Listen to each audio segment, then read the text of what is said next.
Sa ngalan ng Ama at ng Anak at ng Espiritu Santo, Amen. sumainyo ang Panginoon. At sumaiyo rin. Tayo po ay nasa ika-21 linggo ng karaniwang panahon. Mga kapatid, tinipon tayo bilang mga kaanib na angkan ng Diyos, kaya dumulog tayo sa maawaing Panginoong nagpapatawad ng lubos. Sinugong tagapagpagaling sa mga nagsisisi, Panginoon, kaawaan mo kami. Panginoon, kaawaan mo kami. Dumating na tagapag-anyayang mga makasalanay magsisi, Kristo, kaawaan mo kami. Kristo, kaawaan mo kami.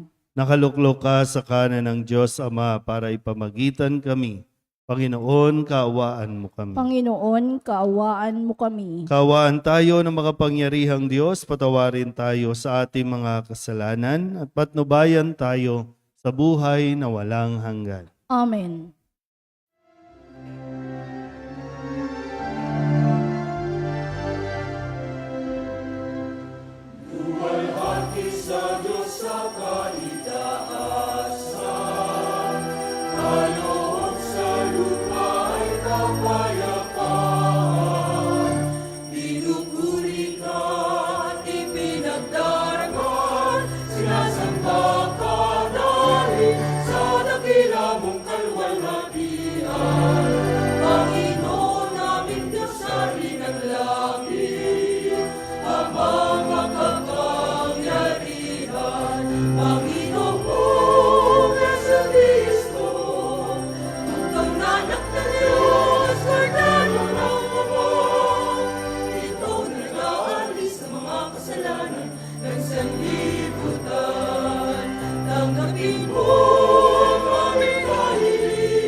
Manalangin tayo. Ama naming makapangyarihan, ginagawa mo kami magkaisa ng kalooban. Ipagkaloob mo ang iyong mga utos ay aming mahalin. Ang iyong mga pangako ay hangarin naming tanggapin upang sa anumang pagbabago sa paligid namin, manatiling matatag ang aming loobin sa tunay na kasiyahang matatagpuan sa iyong piling sa pamamagitan ni Jesucristo kasama ng Espiritu Santo magpasawalang hanggan. Amen. Umupo ang lahat. Inilalarawan ni Isaías kung paano inihalili ng Diyos si Eliakim kay Sobna upang mapangalagaan ang tipan. Binibigyang linaw nito ang pangangalagang ibinibigay ni Jesus sa simbahan sa pamamagitan ng kapangyarihang ipinagkatiwala niya kay Pedro. Pagbasa mula sa aklat ni Propeta Isaías. Sinabi ng Panginoon kay Sabnang katiwala sa palasyo, aalisin kita sa iyong katungkulan at palalayasin sa iyong kinalalagyan. Tatawagin ko sa araw na iyon ang aking lingkod, si Eliakim na anak ni Helcias. Siya ang pagsusutin ko ng iyong buong kasuotan.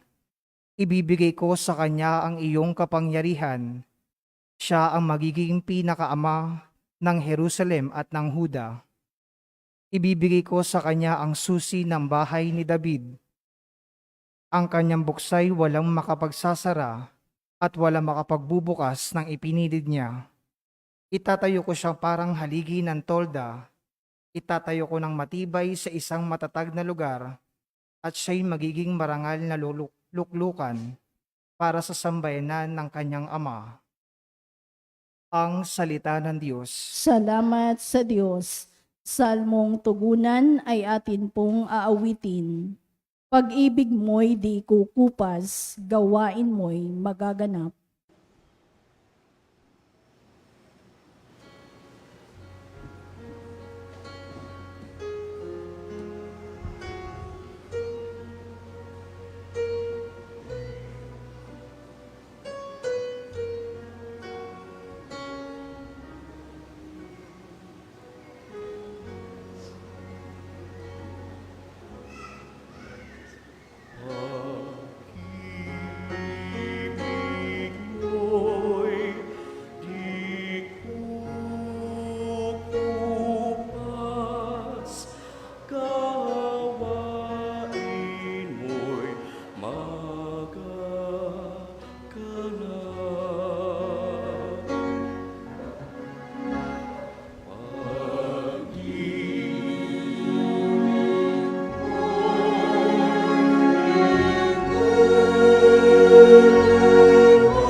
Sa harap ng mga anghel, pupurihin kitang ganap.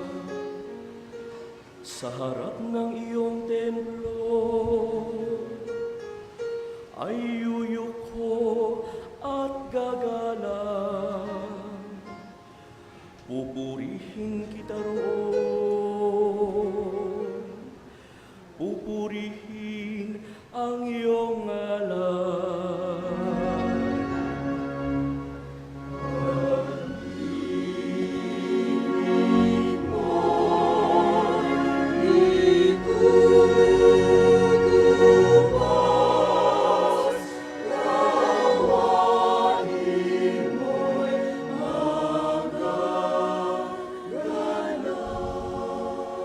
Dahilan sa pag-ibig mo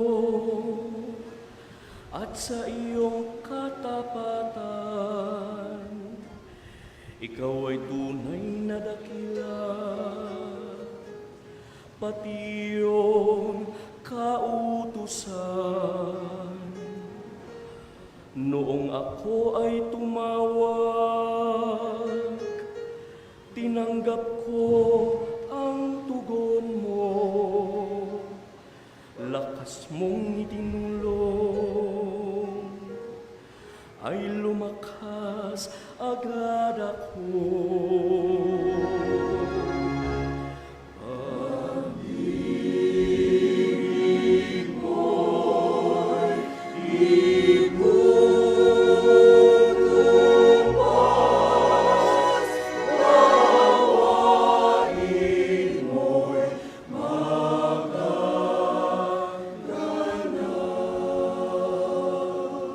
Dakila man ang poong Diyos, mahal din niya ang mahirap.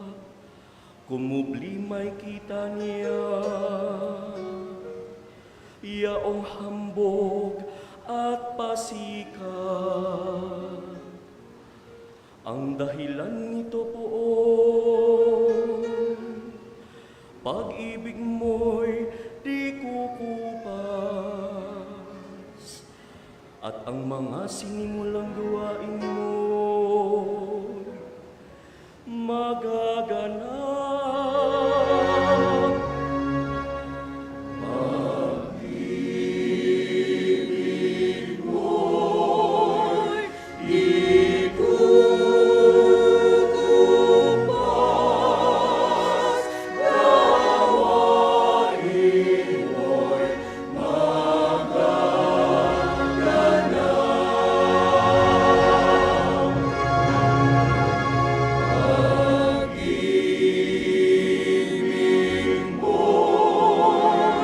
Pag-ibig mo'y di kukupas,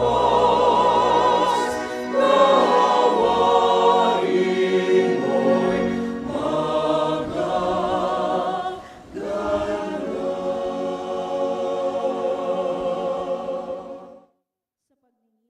San Pablo sa kaligtasang hatid ni Jesucristo, natuto siyang mag-alay ng panalangin at pasasalamat sa Diyos.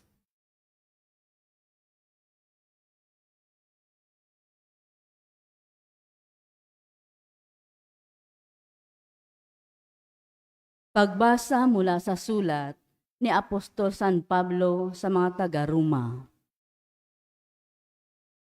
Napakasagana ng kayamanan ng Diyos.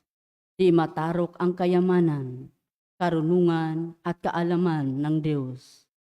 Hindi malirip ang kanyang mga panukala at pamamaraan, gaya ng nasusulat. Sapagkat sino ang nakaalam sa pag-iisip ng Panginoon? O sino ang naging tagapayo niya? Sino ang nakapagkaloob ng anuman sa Diyos para siya na may gantimpalaan? Sapagkat mula sa Kanya at sa pamamagitan niya at sa Kanya ang lahat ng bagay. Sa Kanya ang karangalan magpakailanman. Amen. Ang salita ng Diyos. Salamat sa Diyos. Tumayo ang lahat.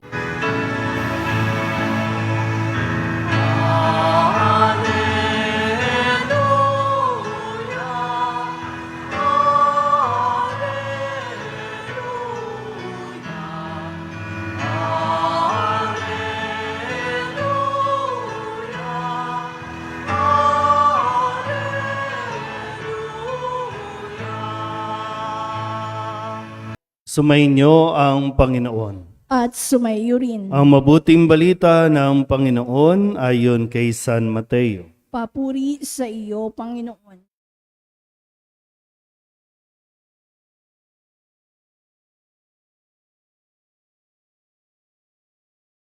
Noong panahong iyon, dumating si Jesus sa lupain ng Cesarea ng Filipos. Tinanong niya ang kanyang mga alagad, "Sino raw ang anak ng tao ayon sa mga tao?" At sumagot sila, "Ang sabi po ng ilan ay si Juan Bautista kayo. Sabi naman ng iba, si Elias kayo. At may nagsasabi pang, si Jeremias kayo o isa sa mga propeta. Kayo naman, ano ang sabi ninyo?" "Sino ako?" tanong niya sa kanila. Sumagot si Simon Pedro, "Kayo po ang Kristo, ang anak ng Diyos na buhay." Sinabi sa kanya ni Jesus, "Mapalad ka, Simon na anak ni Jonas, sapagkat ang katotohanan ito'y hindi inihayag sa iyo ng sinumang tao, kundi ng aking amang nasa langit. At sinasabi ko naman sa iyo, ikaw ay Pedro, at sa ibabaw ng batong ito ay itatayo ko ang aking simbahan, at hindi makapananaig sa kanya kahit ang kapangyarihan ng kamatayan. Ibibigay ko sa iyo ang mga susi ng kaharian ng langit.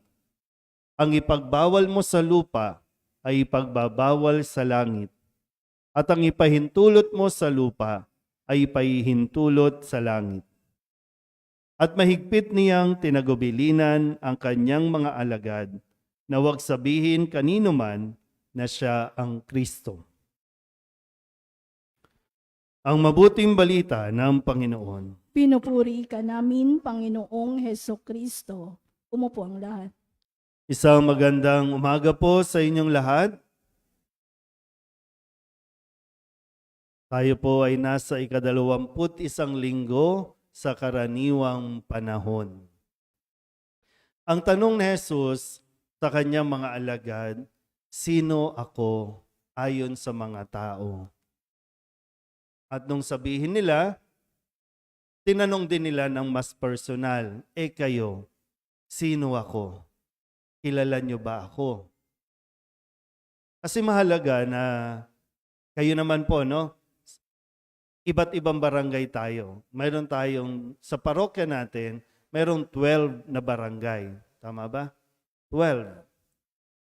At ang ibinoboto natin, ang pinipili natin, ay yung taga-barangay natin. So more or less, magkakapit bahay. Kaya mahalaga na nagkakakilala tayo. Importante yon. Kilala ka ba ng mga kabarangay mo? Kilala mo ba yung tatakbo? Pag sinabi kasi, no, mahalaga yung pag nakikilala mo ang isang tao, ibig sabihin, doon din papasok yung pagtitiwala. Handa ka bang magtiwala sa akin? Parang gano'n, no? Ito, magpapahayag ako, gusto kong maglingkod sa inyo. Handa ba kayong magtiwala sa akin? O kaya naman, yung mga tatakbo, ang sasabihin din ay, pwede nyo kong pagkatiwalaan. Sige nga, bakit? Magkakilala ba tayo? Kasi yung realidad natin sa tuwing eleksyon, no? Kilala ka lang kapag eleksyon. Pero hindi tayo natututo doon. Dati kasi hindi naman tayo yung tumatakbo, no? Pero ngayon, isa ka na sa tatakbo. Isa ka na sa nagpapahayag na gusto mong maglingkod. So, papasok din dyan yung proseso na gusto ko kayong makilala. Gusto ko kayong makilala pa. At gusto ko kayong mapaglingkuran pa. Kasi tingnan natin, no? Sabi dito, kayo, sabi ni Jesus, kayo, anong masasabi ninyo? Kasi ito yung sabi nila. Mga tagalabas yan eh. 'Di ba? Mga taga-ibang lugar, ano yung naririnig nila tungkol sa akin? Medyo okay, yun lang pala, mababaw, no? Kasi ibang katauhan ang nakikita nila sa akin, no? Parang ganun ang gusto sabihin dito ni Jesus. Kayo nakasama ko, kayo na pinili kong maging kaibigan, sino ako para sa inyo? Higit 2 taon na tayong magkasama. Parang ito, no? Kasi 3 taon silang nagkasama. Sa mga narinig ninyo, sa mga natunghayan ninyo, sa mga nakita ninyo, sino ako para sa inyo? Kaya ang sabi ni Pedro, kayo po ang Kristo, ang anak ng Diyos. Uy, maswerte ka, Pedro. Pero dahil yan sa aking Ama, ipinaalam sa iyo ng aking Ama. So sinabi ni Pedro, ikaw ang Kristo, ang anak ng Diyos na buhay. Tapos ano sabi ni Jesus? Ikaw, Simon, anak ni Jonas. Di ba parang ganun yung magkaibigan kayo, hindi nyo alam pangalan ng mga magulang ng kaibigan ninyo. Di ba parang ganun? Ito sinasabi, kilala kita, Pedro, ng mas malalim sa pagkakilala mo sa akin. Pero okay lang yun. Kasi importante ay naipapahayag ko. At dahil, di ba, dahil kilala ni Jesus si Pedro, ipinagkatiwala ni Jesus ang susi ng kaharian ng langit. Isang katungkulan ang ipinagkatiwala ni Jesus kay Pedro. Katungkulan. Na nagtataglay ng kapangyarihan para magpatawad ng kasalanan, no? Sabi nga dito, ang ipahintulot mo sa lupa, ipapahintulot sa langit. Ang ipagbawal sa lupa, ipagbabawal sa langit. Pero mo ganun kalaking pagtitiwala ang binigay ni Jesus sa tao, kay Pedro, para yung itatayo niyang simbahan, ikaw nang bahala dyan, Pedro. Di ba? Sabihin niyo nga po, pagtitiwala.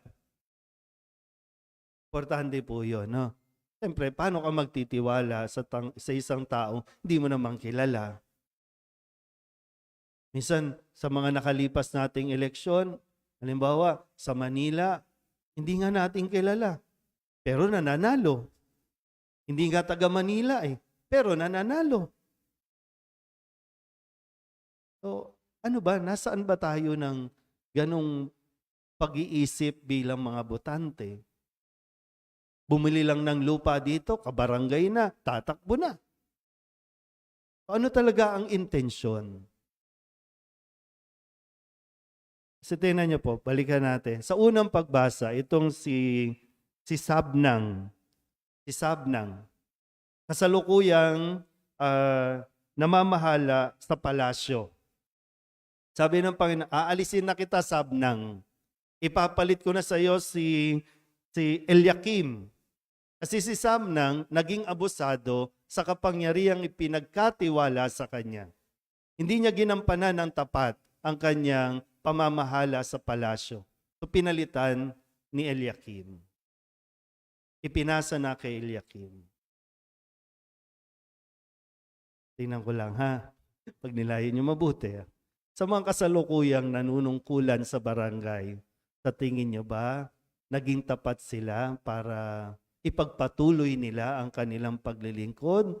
O sa tingin niyo sinasabi ng Diyos, palitan na natin? Isip mabuti ha. Dito sa, alam nyo, sa mga nasa online po, dito sa nasasakupan ng parokya ng Solidad, masisipag po ang mga barangay kumilos. No? Yung ugnayan ng simbahan at ng barangay, kapag nagmimisa kami sa mga barangay, nandiyan dyan po ang mga official. Kasi maganda yung makikita mo na may magandang relasyon ang mga nanunungkulan sa barangay sa Diyos. Kasi kapag maganda ang relasyon niyan sa Diyos, magiging maganda ang relasyon niyan sa tao. Pero kung wala yung ugnayan sa Diyos, huwag kang umasang magiging mabuting lingkod barangay yan.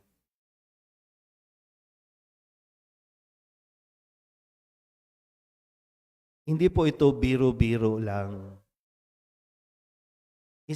Kumbaga, no? Yung nag-i-invest tayo ng hindi sa pera, hindi monetary. Nag-i-invest tayo ng tiwala sa tao. Inalagaan ba ang tiwalang ito? O inabuso natin ang pagtitiwalang hindi lang ng tao, yung pagtitiwalang ibinibigay ng Diyos sa iyo? Siyempre, no? Maraming tukso, maraming lalapit yan. Matino naman po lahat yan. Na demonyo lang. Sobrang lakas lang ng demonyo. Pero mababait yan. No? Yung lahat yan ngayon, pure intention pa yan na gusto talagang maglingkod niyan. Pure intention, okay po yan. Kaya nga kailangan natin binabantayan eh. Kasi sayang. Kapag na-demonyo, sayang eh, sayang. So, ngayon, magiging katulad ba ni Sabnang? Papalitan na? Ni Eliakim? O tuloy pa? Kayo po ang nakakasalamuha, ha? Kayo po ang nakakasama niyan. Kasi ito, barangay na ito, yung kabila, ibang barangay na. Ganito lang kaliit, pero napakadaming barangay natin. Kanya-kanya po, no, na siyempre, mas kilala mo siya kesa sa kilala nila. Wala pong mali doon. Ang kailangan lang, pagdasalan mo ng mabuti. Ito ba ay, katulad nga dito, no, sa sinasabi sa sulat ni San Pablo sa ikalawang pagbasa, ito ba ay nakakaalam din ng pag-iisip ng Panginoon? Ito ba kapag nagdidesisyon ay isinasangguni pa sa Diyos? May puso ba itong katulad ng kay Jesus na kapag yung paglilingkod ay handang magbigay, mag-alay ng kanyang sarili? Alam niyo, kahit yung resources, yung personal niya, ibibigay niya. Yun yung tinitingnan. At dapat mong tingnan. Hindi natin huhusgahan yung educational background, yung family background, kundi yung puso ng taong ito. At malalaman mo din yan kung talagang pagdadasalan mo. Siya ba talaga ang bibigyan ng susi sa barangay? Na parang sinasabi, o ikaw, no, sasabihin ni Jesus, o ikaw, ipinagkakatiwala ko ang susi ng barangay. Anumang ordinansa ang ipaintulot mo. Diba? Gumagawa kayo ng mga ordinansa sa barangay. Diba? Binigyan kayo ng kapangyarihang gumawa ng ordinansa sa barangay. Anong ordinansa ba ito? Nakakabuti o wala lang? Meron lang tayong barangay outpost. Okay, yun lang. Pero pag may mga problema, mga riot, wala. Nagtatago na ang mga kagawad. Nagtatago na ang mga tanod. Naghihintay na lang ng tuwing kailan ba yung honorarium? Tuwing kailan? Every quarter. O, bago mag-honorarium, yan, masipag na. Attendance. Hindi ko sinasabing dito ha. Maraming barangay na ganyang mga report, no, ng sana ipagdasal natin kahit dito man lang sa parokya natin sa Soledad na gabayan talaga ng magpagabay talaga sila, no, sa mahal na birhen sa mga desisyon na gagawin nila. Kasi lahat tayo ay anak ng mahal na birhen dito. May mga pagkakataon lang, ikaw muna ngayon ha, ikaw ang naatasan, pero kailangan mong ipasa ito sa susunod sa iba. Kaya nga may termino. Sayang, samantalahin yung pagkakataon, yung privilege ba? Hindi mo ito karapatan, pero binibigyan ka ng pribilehiyong makapaglingkod. Kaya, kilalanin. Ha? Yung mas malalim na pagkilala. Yung mayroong kaakibat na pagtitiwala. Amen? Ipahayag natin ang ating pananampalataya. Sumasampalataya ako Sa Diyos amang makapangyarihan sa lahat na may gawa ng langit at lupa. Sumasampalataya ako kay Kristo, iisang anak ng Diyos, Panginoon nating lahat. Nagkatawang tao siya lalang ng Espiritu Santo, ipinanganak ni Santa Mariang Birhen, pinagpakasakit ni Poncio Pilato, ipinako sa krus na matay inilibing, nanaog sa kinaroroonan ng mga yumao, nang may 3 araw na buhay na mag-uli, umakyat sa langit, naluluklok sa kanan ng Diyos amang makapangyarihan sa lahat, doon magmumulang paririto at uhukom sa nangabubuhay at nangamatay na tao.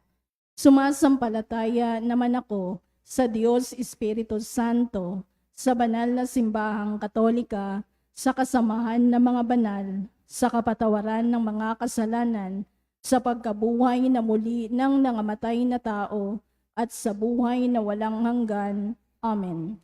Inihabilin ni Jesus ang susi ng kaharian kay Pedro upang manatili ang mga alagad sa pag-ibig at pagkakaisa. Dumulog tayo sa Ama upang patuloy niyang gabayan ang kanyang simbahan. Ang ating pong itutugon, Ama naming tapat, dinggin mo kami. Ama naming tapat, dinggin mo kami. Patuloy nawang maging gabay ang Santo Papa, mga obispo, mga pari at mga diakono na humalili kay Pedro at sa mga apostol sa sambayan ng Kristiyano sa pamamagitan ng pagtuturo at pagsasabuhay ng tamang aral at moralidad. Manalangin tayo. Ama naming tapat, dinggin mo kami. Tularan nawa ng mga namumuno sa pamahalaan si Kristo sa kanyang pagsisikap na labanan at iwaksi ang kapangyarihang dulot ng kamatayan at kasamaan. Manalangin tayo. Ama naming tapat, dinggin mo kami. Maisabuhay at maipahayag nawa ng mga guro, mga katekista at mga mag-aaral ang mabuting balita at tanggapin si Kristo bilang batong saligan at haligi ng kanilang pamilya at komunidad. Manalangin tayo. Ama naming tapat, dinggin mo kami. Makatagpo nawa ng bagong sigla ang mga nawawalan ng pag-asa, mga lubos na nangangailangan, at mga may sakit sa kanilang pagtitiwala sa Diyos, gayon din sa kalinga mula sa mga mabubuting tao. Manalangin tayo. Ama naming tapat, dinggin mo kami. Magningning nawa ng walang maliw ang liwanag na hatid ng muling pagkabuhay ni Kristo sa mga kapatid naming yumao na at naghihintay sa buhay na walang hanggan. Manalangin tayo. Ama naming tapat, dinggin mo kami. Idulog din natin sa Panginoon ang ating mga personal na kahilingan at mga panalangin para sa ating mga pamilya, kasama ang mga kahilingan ng mga nanonood sa online, lahat ng mga misang pasasalamat, espesyal na intensyon, mga agarang paggaling ng mga may sakit, sa mga kaluluwa na inihiling na ipagdasal sa misang ito.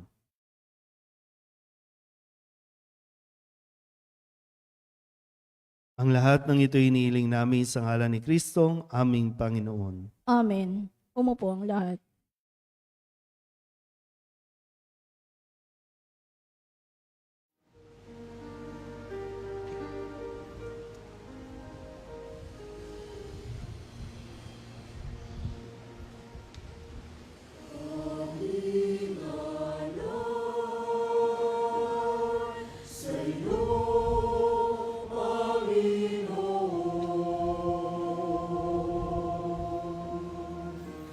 Panginoon.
Manalangin kayo mga kapatid upang paghahain natin ikalugdan ng Diyos amang makapangyarihan. Tanggapin nawa ng Panginoon itong paghahain sa iyong mga kamay, sa kapurihan niya at karangalan sa ating kapakinabangan at sa buong sambayanan niyang banal. Ama naming lumikha, maawain mong dinggin ang aming mga pithaya at paunlakan mo ang paghahaing aming inihanda upang ang mga handog ng bawat isang nagbigay para sambahin ang banal mong ngalan ay magkamit ng karagdagan mong kasiyahan sa pamamagitan ni Jesucristo kasama ng Espiritu Santo magpasawalang hanggan. Amen. Sumainyo ang Panginoon. At sumayo rin. Itaas sa Diyos ang inyong puso at diwa. Itinaas na namin sa Panginoon. Pasalamatan natin ang Panginoong ating Diyos. Marapat na siya ay pasalamatan. Ama naming makapangyarihan, tunay ngang marapat na ikaw ay aming pasalamatan.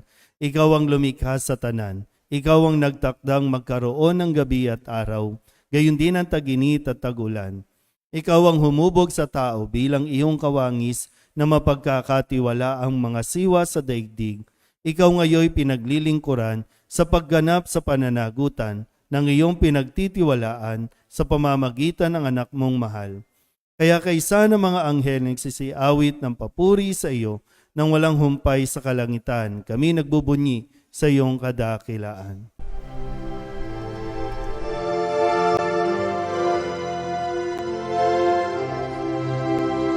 Santo, Santo, Santo, Panginoong Diyos makapangyarihan, napupuno ang langit at lupa ng kalwalhatian mo. Hosana sa kaitaasan, pinagpalang na paririto sa ngalan ng Panginoon. Hosana sa kaitaasan.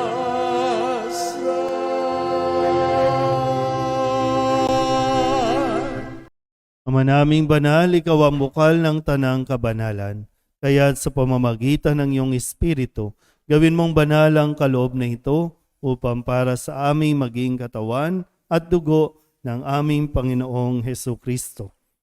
Bago niya pinagtiis ang kusang loob na maging handog, hinawakan niya ang tinapay, pinasalamatan kaniya, pinaghati-hati niya iyon, iniabot sa kanyang mga alagad at sinabi, "Tanggapin ninyong lahat ito at kanin, ito ang aking katawan na ihahandog para sa inyo."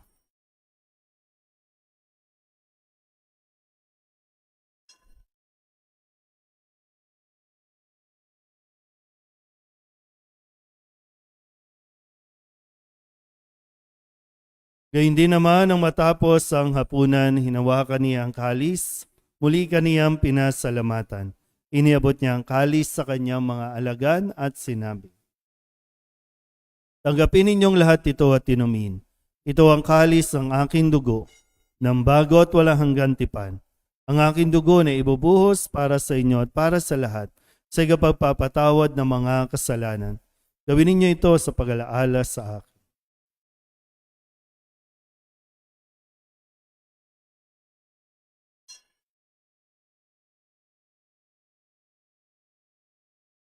Ipagbunyi natin ang misteryo ng pananampalataya.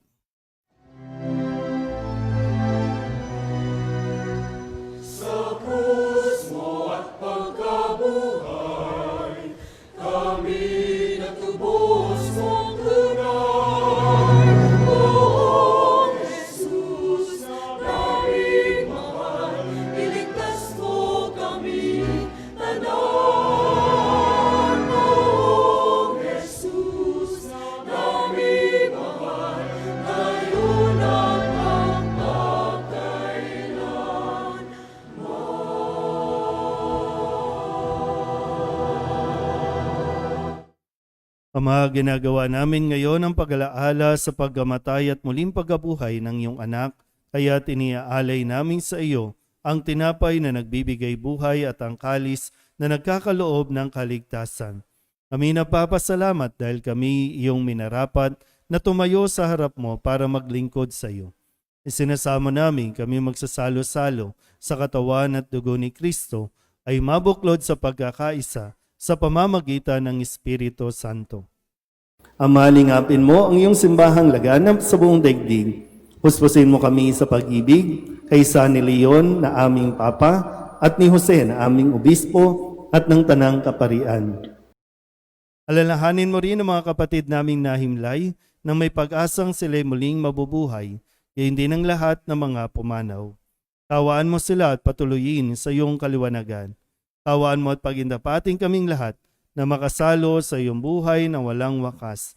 Kaysa ng mahal na Birhen Maria na Ina ng Diyos, ng kabiyak ng puso niyang sa San Jose, kaysa ng mga apostol at ng lahat ng mga banal na namuhay dito sa daigdig ng kalugod-lugod sa iyo, may pagdiwang nawa namin ang pagpupuri sa ikararangal mo sa pamamagitan ng iyong anak na aming Panginoong Hesukristo. Sa pamamagitan ni Kristo, kasama niya at sa Kanya, ang lahat ng parangal at papuri ay sa iyo, Diyos Ama, makapangyarihan, kasama ng Espiritu Santo, magpasawalang hanggan.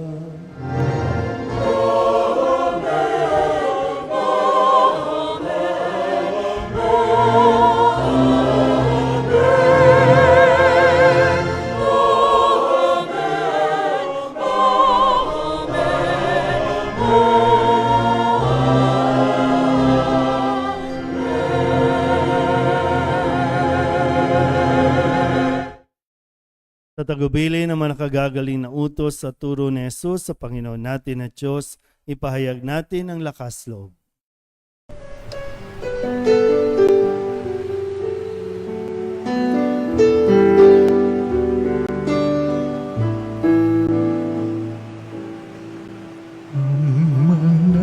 namin sumasalang ka, sambahin ang ngalan mo, mapasamin ang kaharian mo, sundin ang loob mo dito sa lupa para nang sa langit. Bigyan mo po kami ngayon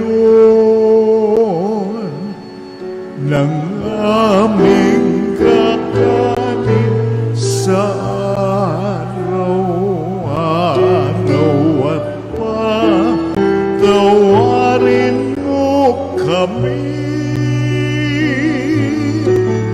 sa aming mga sala para ng pagpapatawan namin sa nagkakasala sa amin, at huwag mo kaming ibang dulot sa tukso,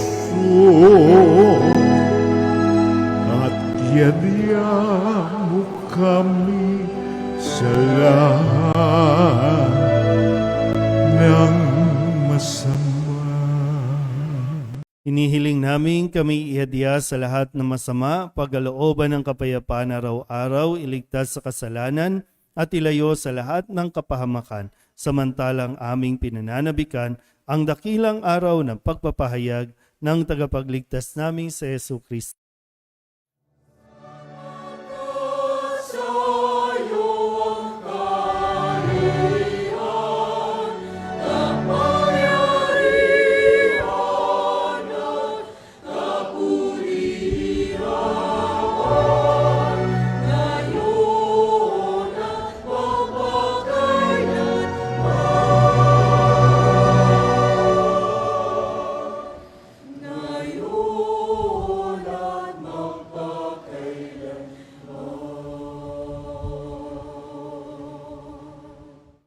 Panginoong Heso Kristo, sinabi mo sa iyong mga apostol, kapayapaan ang iniiwan ko sa inyo, ang aking kapayapaan ang binibigay ko sa inyo. Tunghayan mo ang aming pananampalataya at huwag ang aming mga pagkakasala. Pagkalooban mo kami ng kapayapaan at pagkakaisa ayon sa iyong kalooban, kasama ng Espiritu Santo, magpasawalang hanggan. Amen. Ang kapayapaan ng Panginoon ay laging sumainyo. At sumayo rin. Magbigayan po tayo ng kapayapaan sa isa't isa.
Ito ang kordero ng Diyos. Ito ang nag-aalis ng kasalanan ng sanlibutan. Mapalad ang mga inaanyayahan sa kanyang piging.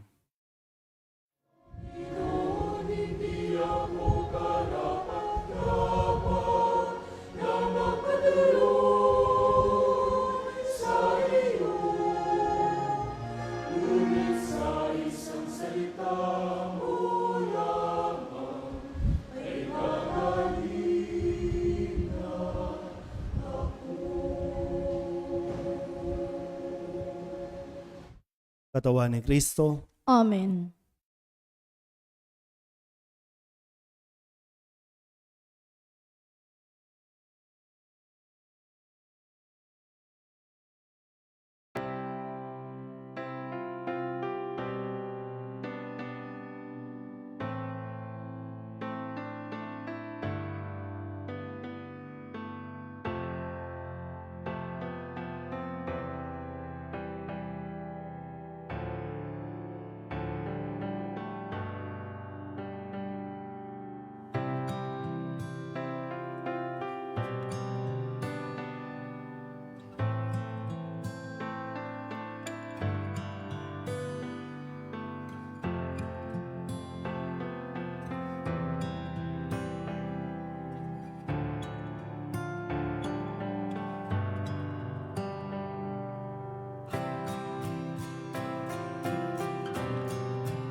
manalangin tayo.